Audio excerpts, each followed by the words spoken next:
that one day is with the Lord as 1,000 years. 1,000 years is as one day. The day of the Lord is 1,000 years long, my friends. And it does begin on a 24-hour day that we have in the twinkling of an eye. Okay? So now the completion. Let's talk about the completion of this day. Let's take a look at this. 1 Corinthians 15. There's coming a time when it's going to come to an end. It will come to an end. The day of the Lord's going to come to an end. 1,000-year period is going to come to an end. Something else after that will happen when we don't really know. We're not told. It's not written down for us. We can only imagine. But we are told that, look what it says, then comes the end. 1 Corinthians chapter 15. And he shall have delivered up the kingdom to God. This is Christ delivering up the kingdom to God. That's after what? It's after something. Okay? Christ is going to deliver up the kingdom to God, but something's got to be done first. To the Father. When he shall have put down all rule and all authority and all power. Now, the commentators, there's two ways of looking at this. One is you can look at this as Jesus giving up his power when he shall put down all rule and authority and power and give it back to the Father. That's one way of interpreting this. Another way of interpreting this is that when Christ puts down all the rule and authority and power of the evil one, of Satan, of the rebellion. So either way, and they both might be true. Maybe they're both true. All right? Verse 25, for he, Christ, must reign until he has put all enemies under his feet. You see that? So Christ is going to have power. Christ is going to have power and reign until he has put down all enemies under his feet. When does that happen? When does Christ finally conquer all his enemies? Is it at the beginning or the end of the 1,000-year period? Let me ask you guys this. Quick test. You ready? Quick test. When does this part happen right here? When does he put down all his enemies under his feet? Anybody listening? I'm gonna ask the group out there. I'm gonna get at least one person to answer me on there. Can you guys hear me? Testing, testing. 1, 2, 3. Testing, testing. Jeremiah, good. You got it. When? At the end, exactly. At the end, exactly. Thank you, guys. I wasn't trying to be impatient or anything. That's right, at the end. Now, a lot of people would tell you as soon as he blows that seventh trumpet, and as soon as he comes back on the white horse and defeats the armies and sets up the kingdom, that he's put everything under his feet. It's already done. That's not. At the end of that 1,000-year period, what happens? Satan's loose again. Satan goes back out into the world and tempts the nations, and they come against God again. The enemy's still here. People are still dying. People haven't been judged yet. The final judgment has not taken place yet until at the end of the 1,000 years. And what is the last enemy? Verse 26, look at it. The last enemy that shall be destroyed is death. And as long as there's death in the world, there's still an enemy. And God is not, he's partially conquered it for us, for the believers. Death has been conquered. See, this is what's a little confusing to some people, because we see victory over sin. We see victory over death. We see all that good stuff for the believer, but it's not out of the world yet. It's going to still be in the world, even if we are not, submitted to death anymore. Right? So when that finally is thrown into when death and hell are cast into the lake of fire, aren't they? You guys understand that, right?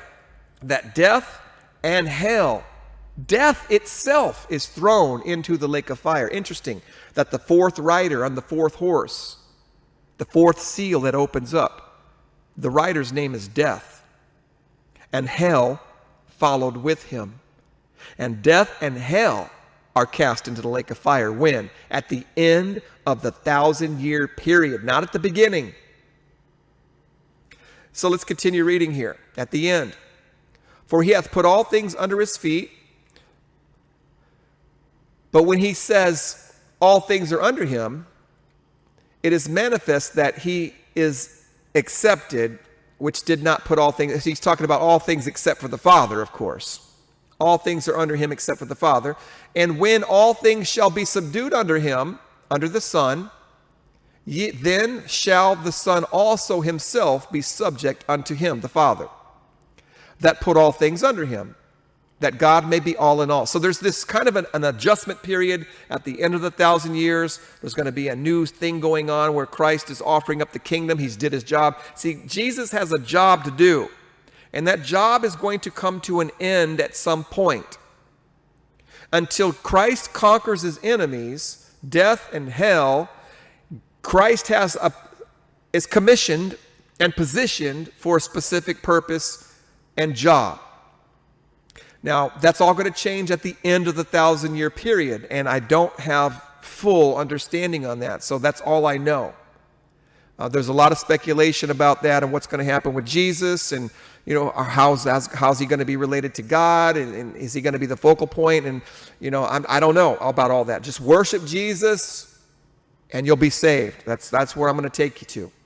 But what we're looking at here in all these scriptures is the end of the day of the Lord.